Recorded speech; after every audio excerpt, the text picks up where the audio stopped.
An epilogue would be fun, wouldn't it, Stanley? Yes, yes, it will go at the end of the, well, we'll figure that out later.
All right, have you seen everything you wanted to? Ready to move on now?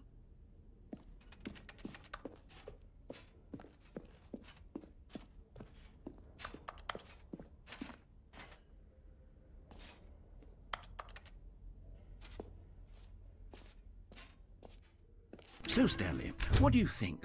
Do you like all of the new features? Yes, I know it's not exactly clear yet how exactly these features will come together as one single coherent video game, but I can feel it in my soul.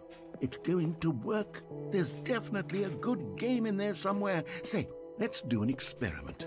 I'll arrange these new features together, and we'll see whether or not it coheres into a meaningful gameplay experience. Okay, are you ready? Here it is. I give you the Stanley Parable 2.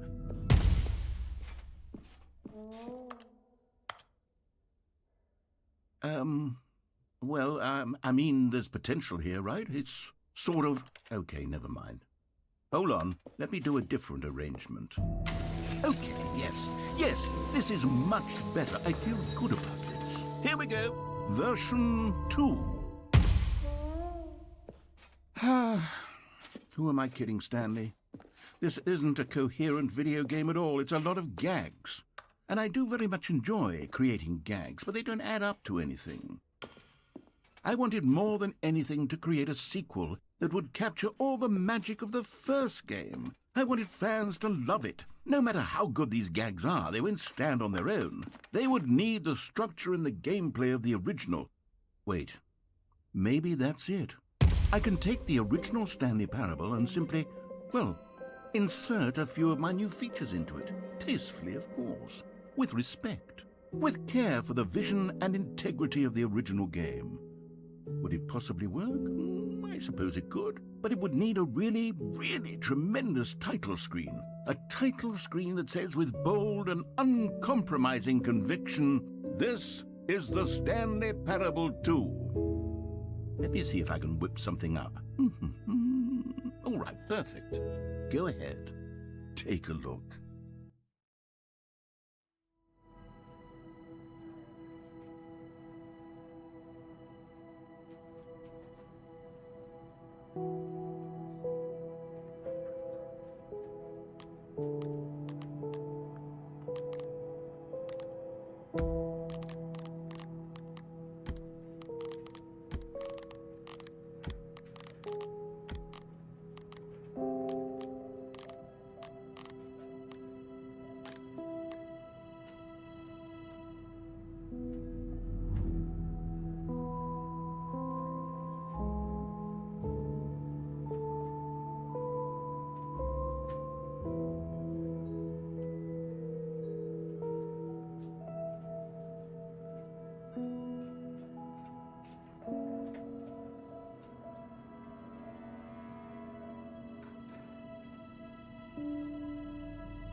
This is the story of a man named Stanley.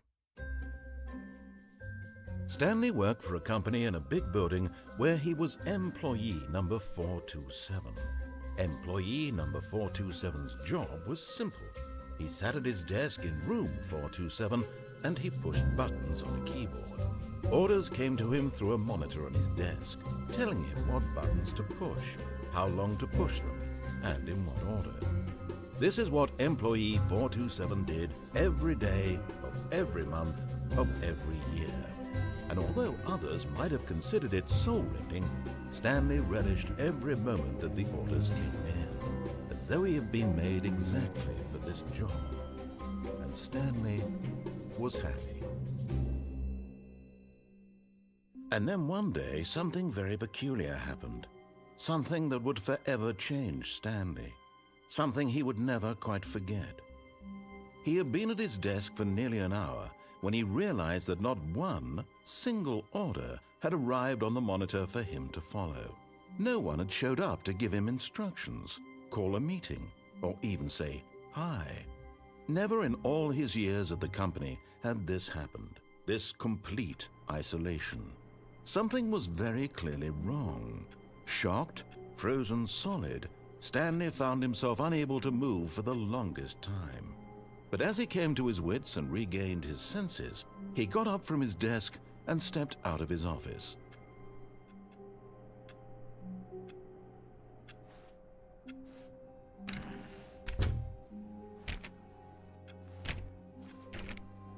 All of his co-workers were gone. What could it mean? Stanley decided to go to the meeting room. Perhaps he had simply missed a memo. Stanley picked up the bucket. Sage just got home to Anxia.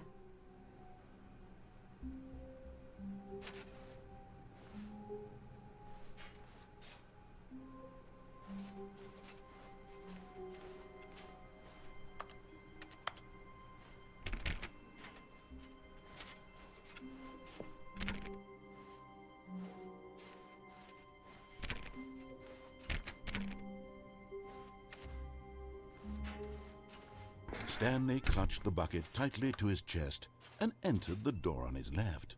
He just stood there doing nothing at all. He seems to think I have nothing better to do with my time than to sit around and describe every fascinating little detail of his inability to do anything. This is why Stanley and I are on such good terms. This was not the correct way to the meeting room, but Stanley had felt the bucket calling to him, telling him that the employee lounge was simply the place to be. And here it was. Had the bucket turned out to be correct? Was this better than the meeting room? Yes, Stanley thought to himself. Yes, perhaps it truly was. How insightful the bucket turned out to be. Truly, being here with the bucket was a grand adventure. Stanley reflected on all they'd been through together. First, walking through the door on the right. Then walking to the lounge, then arriving at the lounge. What a thrilling journey the bucket had inspired. Perhaps this was where the bucket felt most truly at home, here in the employee lounge. Perhaps it's the only place a bucket can even feel at home.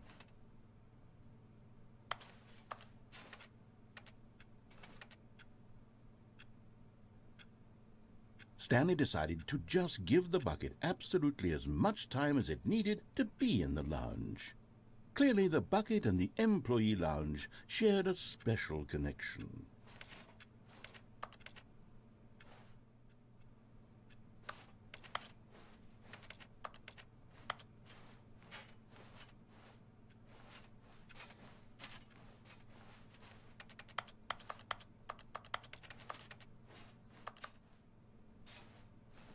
But finally, the bucket was done being in the lounge, and they took the first open door on their left to get back to business. No, Said the bucket.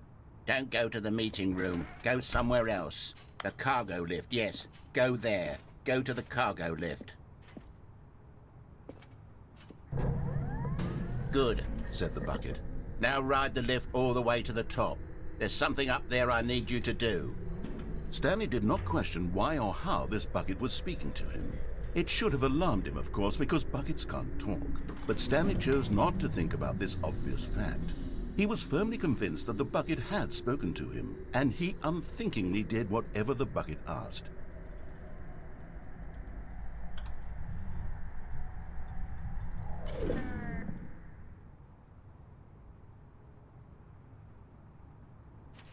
In here, Said the bucket. go into this dark room over here. Stanley, once again, obeyed blindly.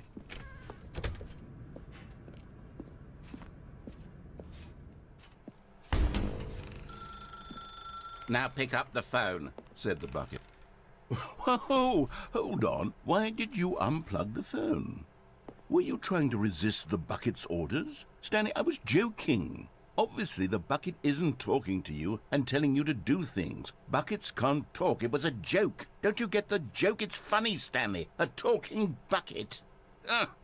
Can't you see? Oh, goodness. I must have really bungled up the delivery if you actually took me seriously. Where did I mess up the joke? Should I have paused for longer or spoken quicker? Comedic timing is so difficult. I wish I were better at it. But there isn't exactly an instructional video on comedy that one can watch to fully... Oh, wait, yes, there is. It's sitting right here. Let's take a look. What is comedic timing? What is comedic timing? How does it work? How long should it last? How can it be used to effectively silence your political enemies? And more importantly, can it be taught in its entirety within 90 seconds? Thankfully, the answer to all of these questions is yes. Let's dive deeper. If you've ever told a joke or made someone laugh, in all likelihood, you did it while standing 50 to 80 centimeters from them in a room of no more than 76 degrees Fahrenheit, with one of your arms raised straight upward at a 15-degree angle from your body. These are the optimal conditions for good comedic timing. To begin the joke, start by stating and spelling your name. Next, provide a brief synopsis of the joke, including the specific times at which the recipient of the joke will laugh, and then spell out your name a second time. With these steps complete, it's time to begin the humor. Speak the entire joke in no more than 18 seconds and no less than 13 and a half. Pausing only for bathroom breaks when necessary. When the joke has concluded, it is customary to inform your listener that the joke is over by declaring in your loudest possible voice, "I'm Dunny with the funny." Let's practice screaming, "I'm Dunny with the funny" now. Good. This saying is a perfect example of expectations management, which is the cornerstone of good comedy. Finally, it's time to hand out surveys. Collecting hard data from your audience on how rapt they were throughout the joke is the only way to grow or learn as a comedian. An effective survey should be no less than 10 pages long and should include the same question reprinted several times, just to ensure the survey taker is actually paying attention and not simply filling in answers at random. And that's all there is. With these strategies at your disposal, you'll have audiences doubled over in laughter and even tripled over in laughter in no time at all. Just remember to let them stop laughing at some point, you gut-busting little scamp. After all, we're each of us needed on the front lines of the war to fight the 12-legged invader who threaten our very existence and to very likely die in a hailstorm of bullets and mandibles. All of us must be prepared to give our lives to this noble cause, just as our children must do after us, and their children after them. Godspeed, and may Earth reign supreme.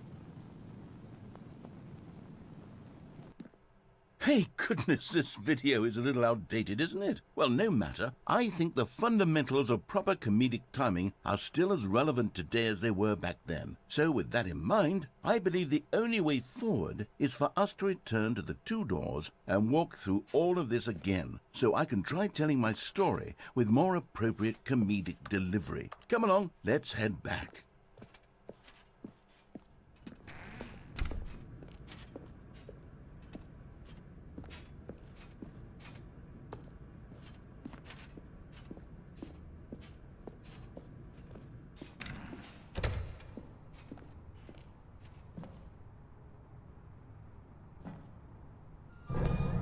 I can feel it. This time, I'm really going to nail the delivery. You'll be in stitches. A talking bucket, you'll say? How ridiculous. How absurd. What a hilarious concept. The king of comedy. That's what you'll call me. Thank goodness we had the instructional video. Otherwise, who knows where we'd be right now. Well, I wouldn't be the king of comedy, that's for sure. The bucket spoke to Stanley. The bucket spoke. The bucket spoke? Oh, I'll figure it out on the fly. No need to overthink things.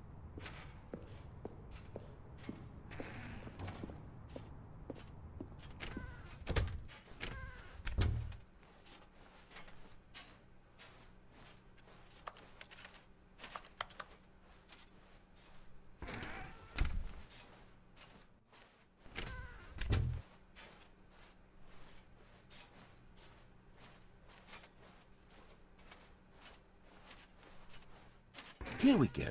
You ready? When Stanley and the bucket came to a set of 2 open doors, they entered the door on the left.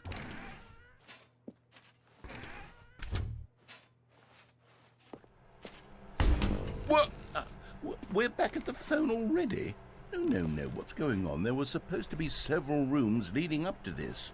There was supposed to be a build-up to this point, a dramatic display of remarkable comedic wit which culminates in this scene with the phone.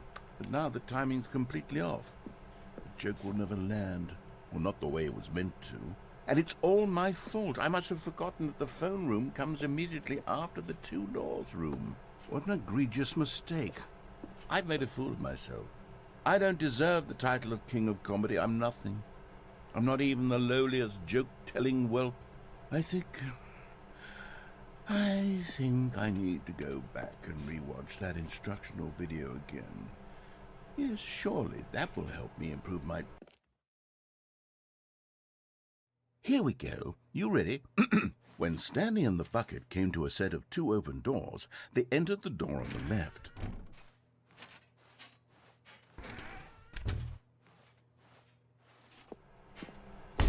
What? We're back at the phone already? No. Here we go. You ready? When Stanley and the bucket came to a set of 2 open doors, they entered the door on the left.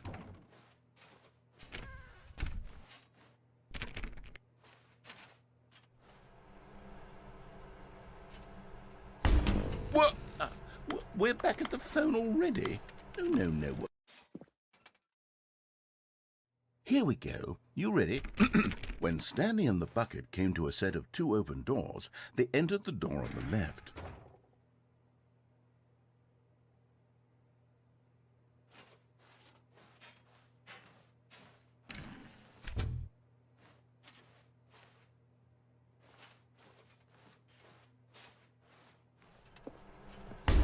What? We're back at the phone already? No. Here we go. You ready? When Stanley and the bucket came to a set of 2 open doors, they entered the door on the left. No. You were supposed to go through the door on the right, leading back to the phone. Did you not even look at the instructional video? I think this is all covered very clearly. There's no way I can make the comedic timing work now. It's done. The joke is completely done and over. It's all your fault, Stanley. I'm going to be ridiculed in the community of other joke writers. I'm going to be shamed at every one of our meetings from now on. All because you couldn't watch a simple video and take a hint. Are you proud of yourself for bringing me down, Stanley? Are you proud? Stanley, you love the bucket so much it's like you... it's as though all of your other most prized possessions pale in comparison. Yes. Well, let me try that again, Stanley. I heard that you are pale with shame over how unabashedly in love with a bucket you are. No? Still not? Is it the delivery? Pale with shame. Pale with shame? Pale... What's another word to describe a bucket?